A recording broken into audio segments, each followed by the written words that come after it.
Respecto a la esofagitis cáustica, a ver, ¿cuál es la alternativa correcta?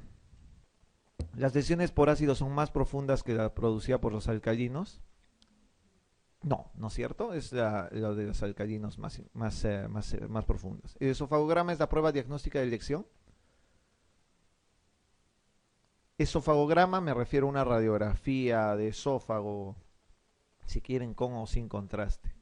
¿Le hacen o no? Jamás, ¿no? Si están sospechando que puede haber una perforación de ese tipo, no, no deben hacer eso. En los adultos la ingesta de cáusticos es casi siempre accidental, es suicida, ¿no es cierto? La medida terapéutica más eficaz es la neutralización del ácido alcalino. Es decir, si se consumió ácido, ¿le das alcalis? No, no, no puedes neutralizar de esa manera, no hay forma. Superada la fase aguda, ¿la estenosis es la principal complicación de esta patología? Claramente, ¿no? Claramente la estenosis es lo más frecuente. Y la respuesta es la E. Pregunta 12. En la esofagitis por cáustico se debe evitar en las primeras 24 horas ¿qué? La endoscopía, estudio radiológico de contraste hidrosoluble, administrar mórficos, o morfina en este caso, inducir al vómito, laringoscopía. ¿Cuál es? ¿Inducir al vómito? Definitivamente, nunca un paciente que tenga esofagitis cáustica se le debe hacer lavado gástrico para empezar, para eliminar el ácido consumido o el álcali consumido. Nunca se le debe inducir al vómito porque si pasó quemando, al regresar regresa quemando nuevamente. Entonces nunca inducir al vómito. Acá el estudio radiológico es con contraste hidrosoluble. Por consiguiente, en algunas ocasiones puede servir. El contraste hidrosoluble puede ser útil para casos de que quieran ver perforaciones esofágicas. Cuando es hidrosoluble, el varitado común no se utiliza. ¿Ya? El varitado común no se utiliza. El hidrosoluble puede utilizarse. No es una medida frecuente. Ojo, nosotros no utilizamos mucho eso. Pero si hay algo acá que está totalmente proscrito, es inducir al vómito, ¿no? La respuesta es la D. Pregunta 13. Varón de 40 años que refiere que desde hace 3 años presenta dolores retroesternal y pirosis, sin pérdida de peso ni anemia. ¿Diagnóstico más probable? Reflujo gastroesofágico, ¿no es cierto? Es claro y muy fácil de ver. Tiene las dos cosas que debe tener típicamente un paciente con reflujo, que son dolor retroesternal y pirosis. Veamos un poquito de reflujo. Aprender a diferenciar las tres cosas, ¿no? Las tres definiciones de esto. Reflujo es el paso espontáneo del contenido gástrico intestinal al esófago. Eso ya lo habíamos definido así. No confundir con la enfermedad por reflujo gastroesofágico. Una cosa es reflujo gastroesofágico y otra cosa es enfermedad por reflujo gastroesofágico. La enfermedad por reflujo gastroesofágico es, además de los síntomas, tiene que tener una visión endoscópica con lesiones en sí. Es decir, para que ustedes puedan definir ERGE o enfermedad por reflujo gastroesofágico, tiene que haber una endoscopía previamente, ¿ya? ¿Qué es una esofagitis? Es el daño de la mucosa en sí. Es decir, para un ERGE es reflujo más síntomas de esofagitis. Esto más esto da el medio que es el ERGE, ¿de acuerdo? No confundir eso. La definición, ya saben, el contenido simplemente del estómago que pasa a través del esfínter esofágico inferior, produciendo las lesiones en la parte superior. Fisiopatológicamente es sencillo saber que esto es un problema o un desbalance entre los factores agresores, como pueden ser el ácido, la bilis, con respecto a los valores protectores, que son en este caso el aclaramiento, clearance, ¿no? O la barrera mucosa. Simplemente es un desbalance entre estos. Mientras más ácido haya, más probabilidad de que haya tipos de reflujo, ¿no? Esto ya es importante. Las dos cosas que han visto en el caso clínico anterior, pirosis y regurgitación ácida, es lo que se llama síntomas típicos. O sea, si encuentran eso, regurgitación y pirosis, reflujo gastroesofágico a ojo cerrado. Pero hay síntomas atípicos que a veces no están muy frecuentemente. Dolor torácico. Doctores, si les hacen una pregunta en cardio, ¿cuál es el tipo de dolor torácico no cardiogénico más frecuente que responden? Causa de dolor torácico no cardiogénico más frecuente es reflujo gastroesofágico. ¿De acuerdo? Esa es la respuesta. Dolor torácico no cardiogénico, ¿ya? Puede haber eructos, náuseas, puede haber disfagia, ojo, que puede haber disfagia en el caso de que pueda haber las lesiones por esofagitis. Puede haber llenura precoz, dolor epigástrico, pero esos son síntomas atípicos, ¿de acuerdo?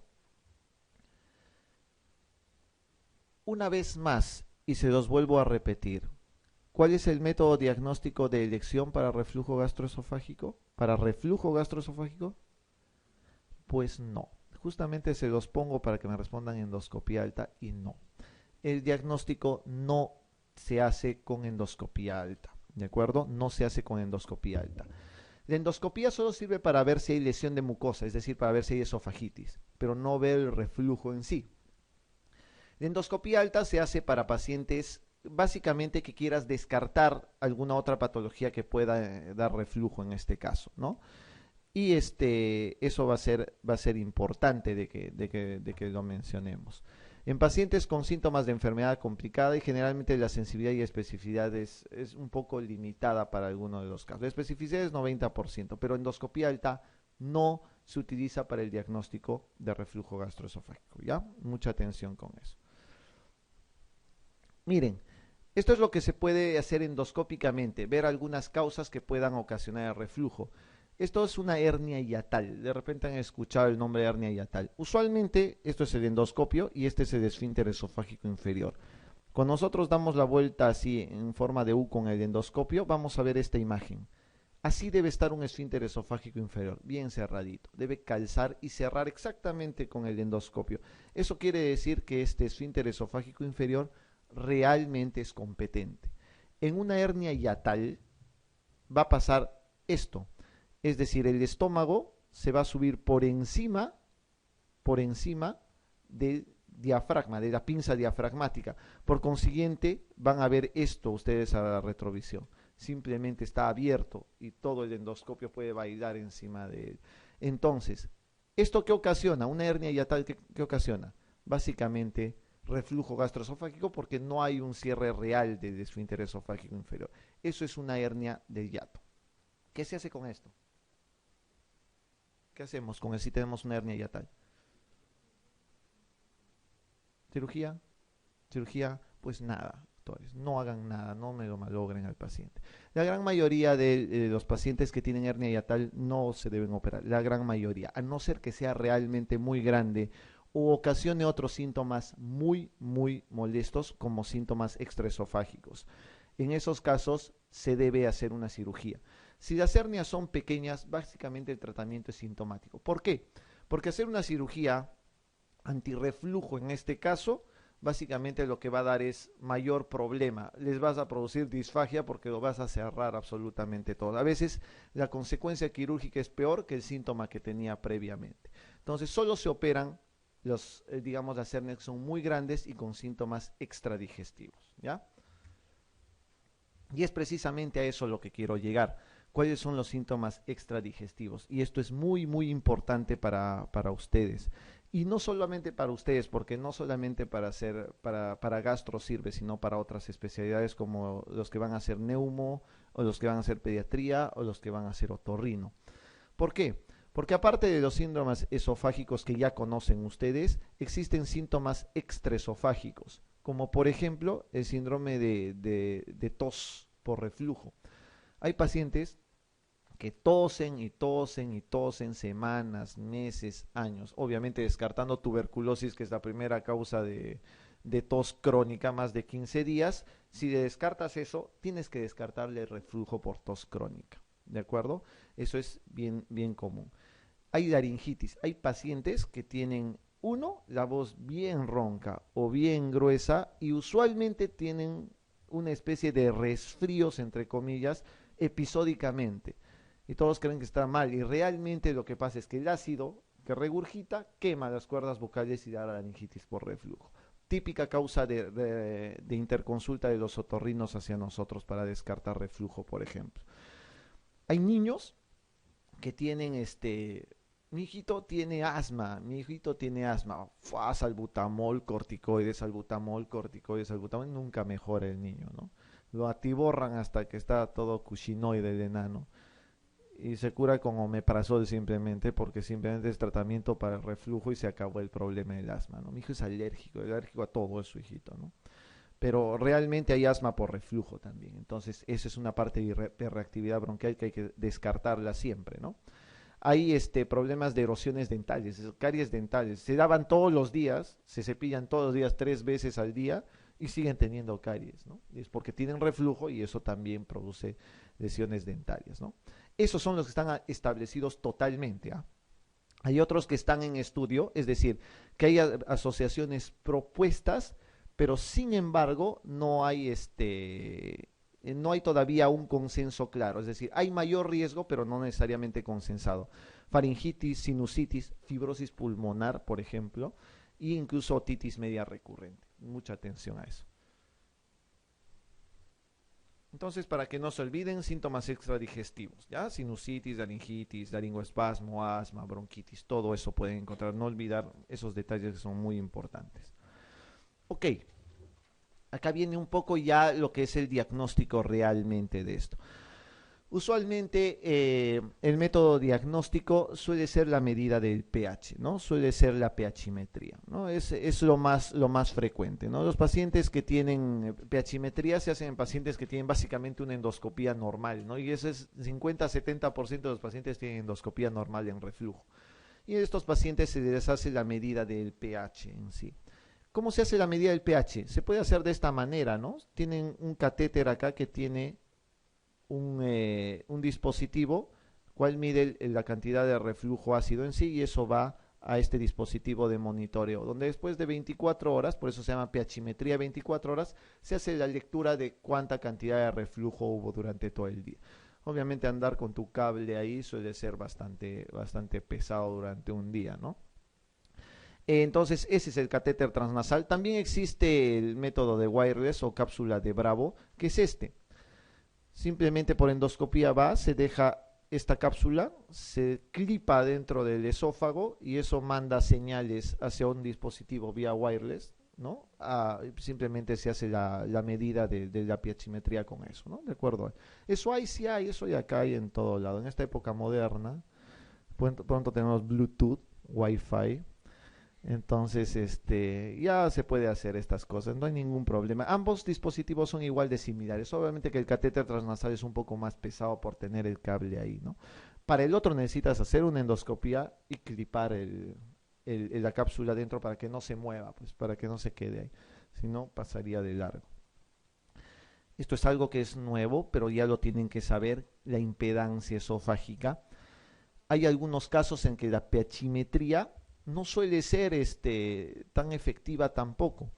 Entonces, en la impedancia esofágica, básicamente se utiliza lo mismo, catéteres, ¿no? Un catéter, pero fuera de medir reflujo ácido, con la impedancia puedes medir no solo reflujo ácido, sino reflujo alcalino, porque el pHímetro solo mide eso si es ácido nada más y eso es lo único que valora.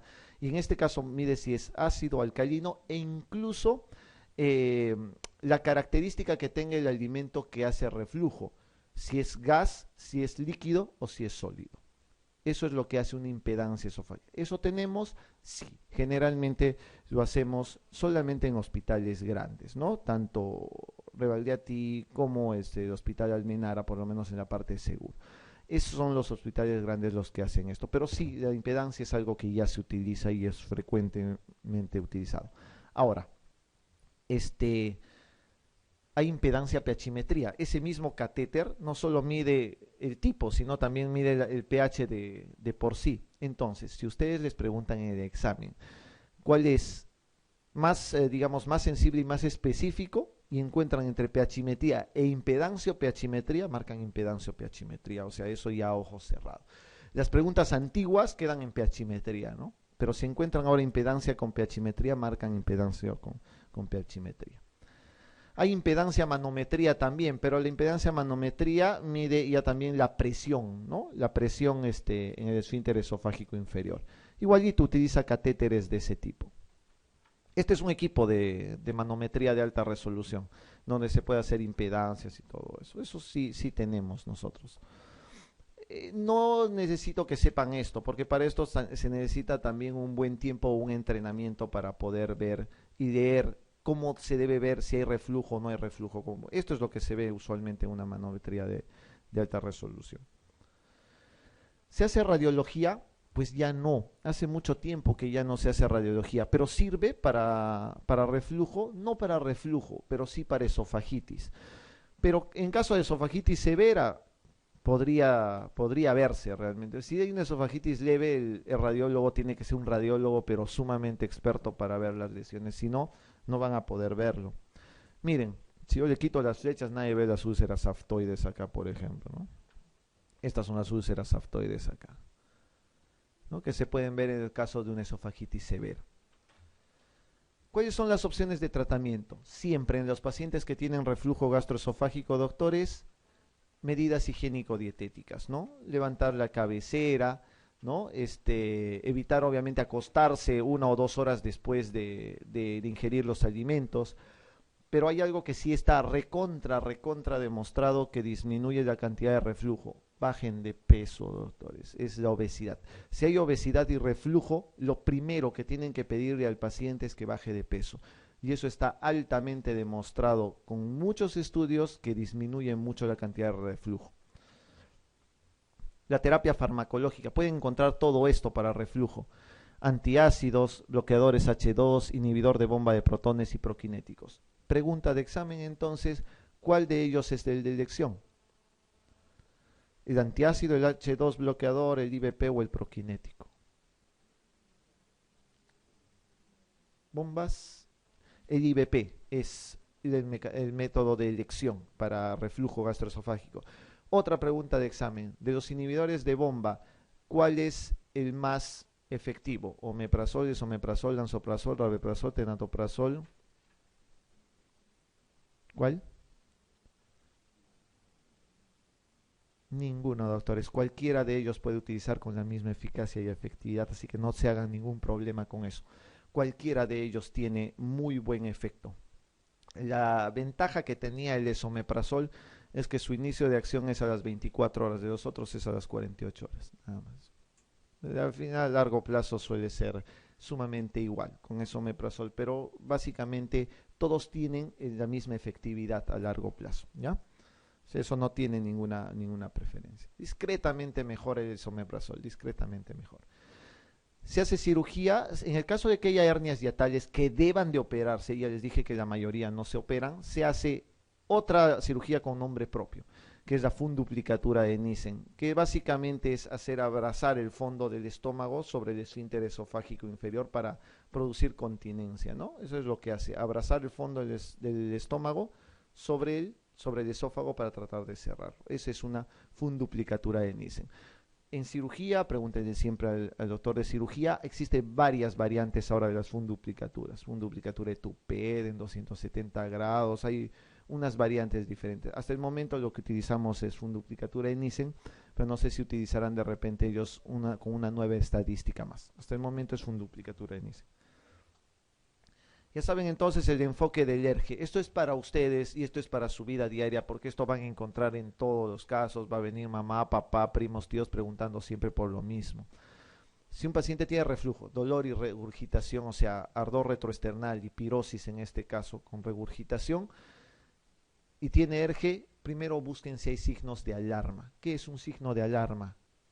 Miren si no está anémico, miren si no ha bajado de peso, miren que no tenga disfagia, ¿de acuerdo? Miren que no tenga hemorragia digestiva alta, vómitos, hematemesis, melenas. Y si es uno de ustedes comunes y corrientes, sin ningún signo de alarma, doctores, recién le dan IBPs. Si es un paciente con signo de alarma, va sí o sí a una endoscopía. Eso ni lo duden. Si hay un signo de alarma, tiene que ir a endoscopía, sea como sea.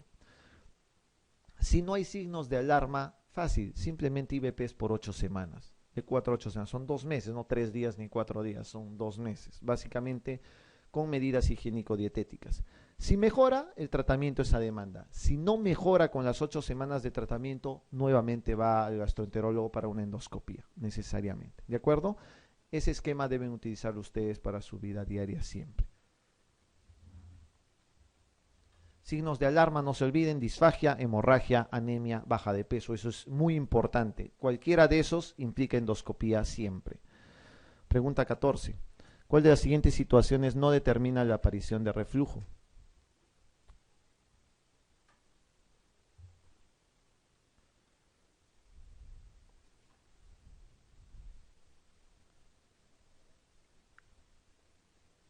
Siempre los cojo con esta pregunta. ¿Cuál es? ¿Ya?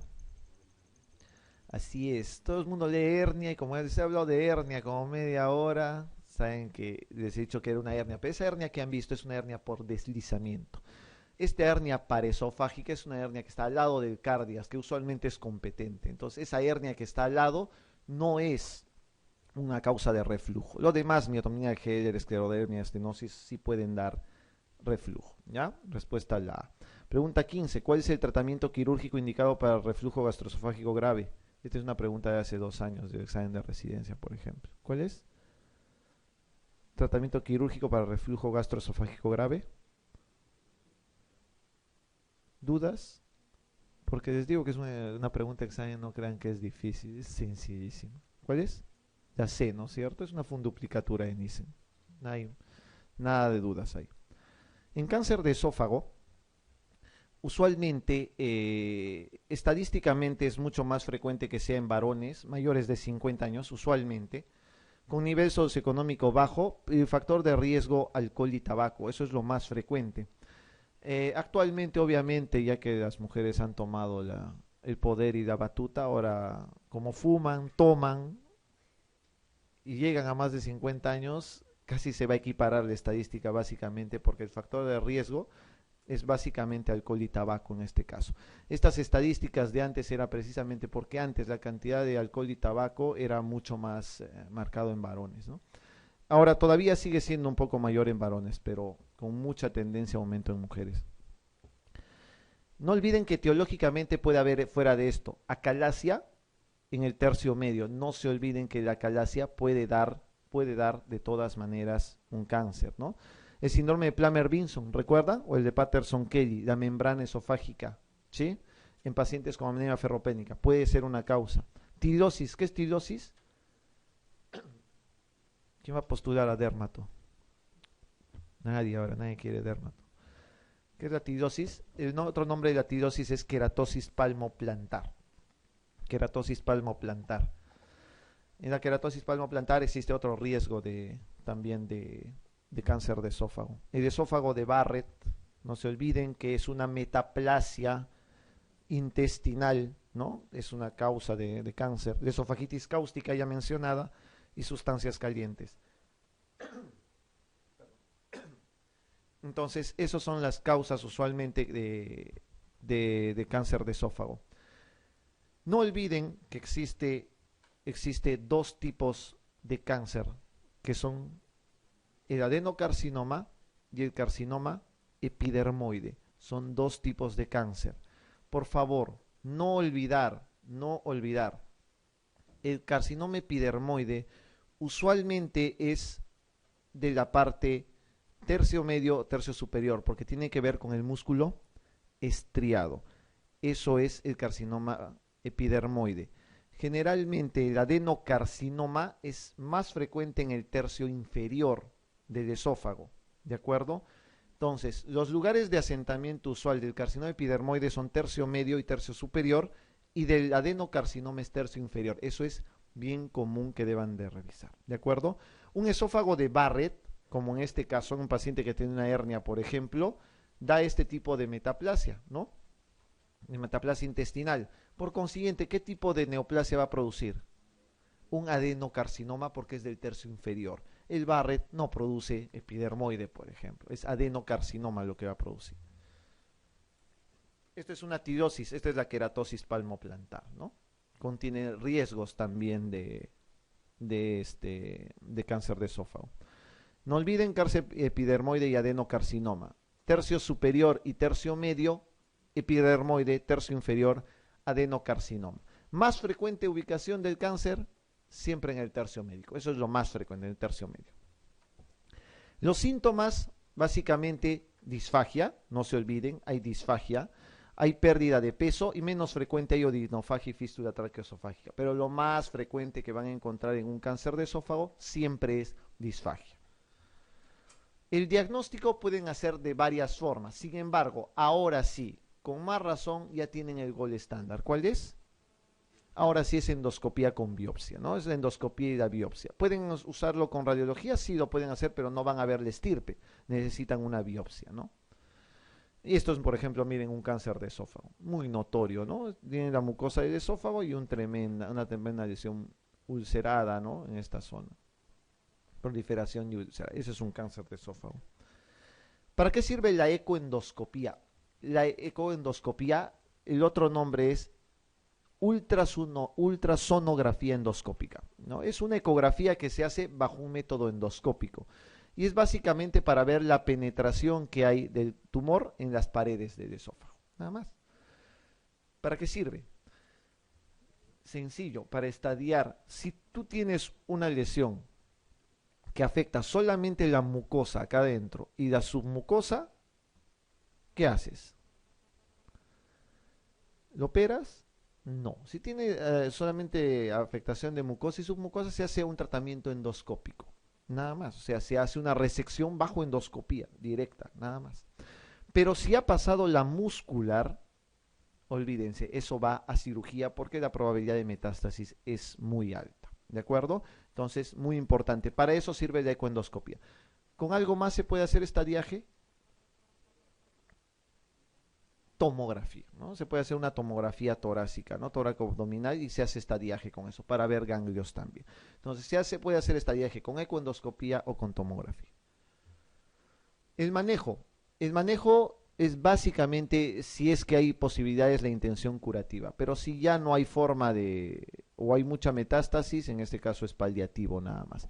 Se utilizan los stents, por ejemplo, ¿no? Miren, cuando ya es paliativo y esto está muy estenosado, se pone una placa metálica, una malla que abre la zona de estenosis para que el paciente pueda comer. Es lo único que se espera porque ahí ya no se puede hacer nada más. Ese es el cuidado paliativo. Todos los procesos siguientes, excepto uno, se acompañan de un aumento de riesgo para carcinoma epidermoide de esófago, excepto, o mejor dicho, sí, pues excepto uno, ¿no? ¿Cuál? Así es, ¿no? Acalasia, el hábito de fumar, la tirosis y la enfermedad celíaca son factores de riesgo para carcinoma epidermoide. Pero el esófago de Barrett es para adenocarcinoma. Muy bien. 17. Enfermo de 45 años, bebedor de 60 gramos de alcohol diarios desde hace 6 meses, disfagia para sólidos, odinofagia, cialorrea, anemia ferropénica. En la endoscopía, una estenosis esofágica de 9 centímetros por encima del cardias y en la biopsia epitelio columnar displásico. ¿Diagnóstico?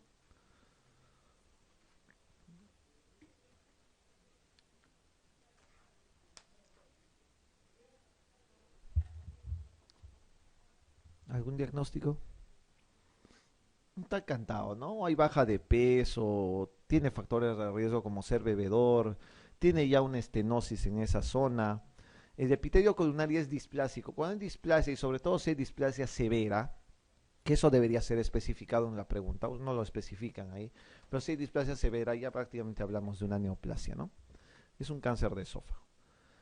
Los divertículos esofágicos,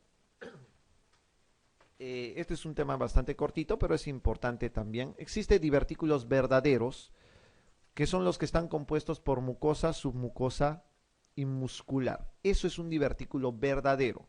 Un falso divertículo será el que tenga solamente mucosa y submucosa. Estos son los divertículos, miren, saculaciones.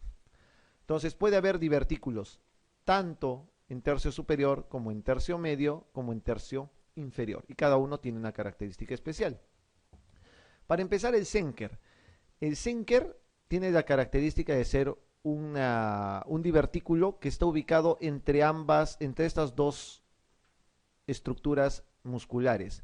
Por arriba está el constrictor inferior de la faringe y por debajo está el cricofaringeo. Doctores, eso es pregunta de examen, usualmente, ¿ya? Entonces, ¿cuáles son los límites superior e inferior del divertículo de Zenker? Por arriba está este constrictor inferior de la faringe, como ven acá, y por abajo el cricofaringeo, es decir, el divertículo sale por acá, ¿no? El divertículo sale por aquí. importante, ¿no? Es un divertículo faríngeo. Ahí está, como en este caso, ¿no? Este es un divertículo de Zenker entre el constrictor inferior de la faringe y el cricofaringeo. Síntomas de un divertículo de Zenker. Fácil. Si es una saculación, ¿no? ¿Qué cosa va a dar? Regurgitación. ¿De qué? Del contenido que uno come, porque va a estar toda la bolsa por acá, ¿no? Entonces, lo que va a tener es simplemente regurgitación de alimentos. ¿Hay halitosis? Claro, el alimento que se queda emposado ahí, si es grande el divertículo, da un pésimo aliento en este caso, ¿no? Hals, entonces, para el paciente. Aspiración, si es muy grande el divertículo y el paciente regurgita mucho, tiene riesgo de aspirarse. Disfagia, ¿en qué casos? En el caso de que sea muy grande el divertículo y haga compresión sobre la parte inferior del esófago, da disfagia. Puede haber disfonía, básicamente porque tiende a haber alteraciones de las cuerdas vocales, o hay un síndrome de Bernard Horner, ¿no es cierto? ¿Recuerdan el Bernard Horner? A ver, los neumólogos. ¿Qué es un Claudio Bernard Horner? Doctor, ¿qué es un Claudio Bernard Horner? Sí, ¿no?